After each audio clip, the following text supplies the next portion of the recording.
வணக்கம். இன்று நான் பறவைகளை பற்றி உங்களுக்கு தெரியாத சில சுவாரஸ்யமான விஷயங்களை சொல்ல போகிறேன். உலகில் 10,000க்கும் மேற்பட்ட பறவை இனங்கள் உள்ளன. இந்தியாவின் தேசிய பறவை மயில். ஆண் மயிலுக்கு தோகை உண்டு, பெண் மயிலுக்கு தோகை இல்லை. நம் மாநிலத்தின் தேசிய பறவை மரகத புறா. புறாக்களுக்கு ஞாபக சக்தி அதிகம். அது நீரை உறிஞ்சி குடிக்கும் பறவை. வெள்ளை புறாவை சமாதானத்துக்கும் அமைதிக்கும் சின்னமாக கூறுவார்கள். நெருப்பு கோழி உலகிலேயே பெரிய பறவை. அதுக்கு கண்கள் பெரிது. அது பெரிய முட்டையிடும் அது உலகிலேயே பெரிய முட்டையிடும் பறவை. அதனால் பறக்க முடியாது. அதனால் வேகமாக ஓட முடியும். அது ஒரே நேரத்தில் 100க்கும் மேற்பட்ட முட்டைகளை இடும். அது ஆல்ரெடி குழி தோண்டி அதை அடைகாக்கும். கழுகுகள்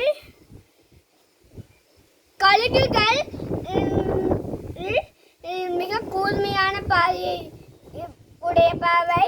அதனால் எவ்வளவு தூரத்திலிருந்தும் பார்க்க முடியும். அது பறந்து கொண்டே உறங்கும் பறவை. அது 25 வயது முதல் 30 வயது வரை உயிர் வாழ முடியும். அது மலையில் போய் தன் மூக்குகளை எப்பொழுது அது வயதான பின் அது மலைக்கு போய் தன் மூக்குகளை உடைத்துக் கொள்ளும். புது மூக்குகளை காத்திருக்கும். அது தன் சேகுகளை உருட்டிக் கொள்ளும். அதுக்கு புது மூக்கு புது சேகுகள் வரும். 105 நாட்கள் ஆகும்.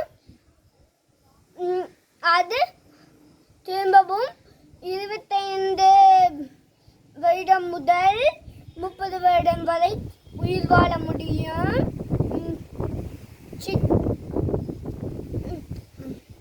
ஹம்மிங் பறவை சிறியது. அது சிறிய முட்டையிடும் பறவை. அது ஒரே நிமிடத்தில் தன் சேறுகளை 12,000 தடவை சுருக்கி விரிக்க முடியும்.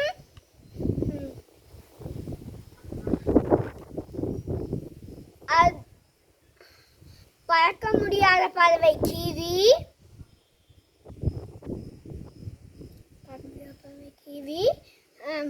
பென்குயின் பனிப்பிரதேசங்களில் காணப்படும். பென்குயின்கள் கடல் நீரை தான் குடிக்கும். கடல் மீன்களை சாப்பிடும். அதுக்கு மூன்று அடுக்கு முடிகள் இருக்கும். அது பறக்க முடியாத பறவை. தூக்கணாங்குருவி தன் கூட்டை ஆண் பனை மரத்தில் கட்டும். அது கூடி கட்டும் திசையை வைத்தே தம் முன்னோர்கள் எந்த திசையில் மழை பெய்யும் என்று கூறுவார்கள். கிளி மனிதர்களைப் போலவே பேசும் பறவை. நியூசிலாந்தில் காகங்கள் இல்லை. மிகப்பெரிய நீர்ப்பறவை அன்னம்.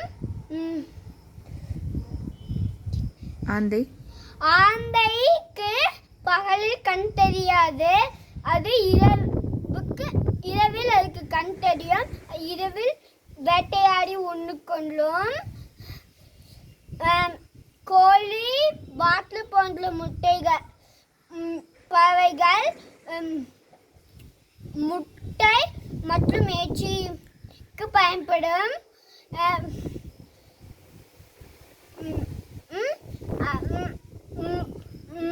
பறவைகள் உண்ணும் விதத்தை வைத்து 3 வகைகளாக பிரியும்.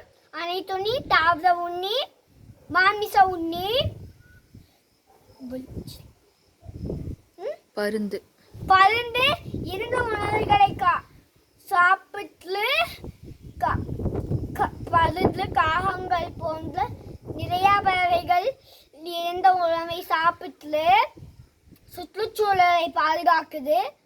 அது நம்மளுக்கு விளைவித்து மரம் வளர்க்கின்றன. நன்றி, வணக்கம்.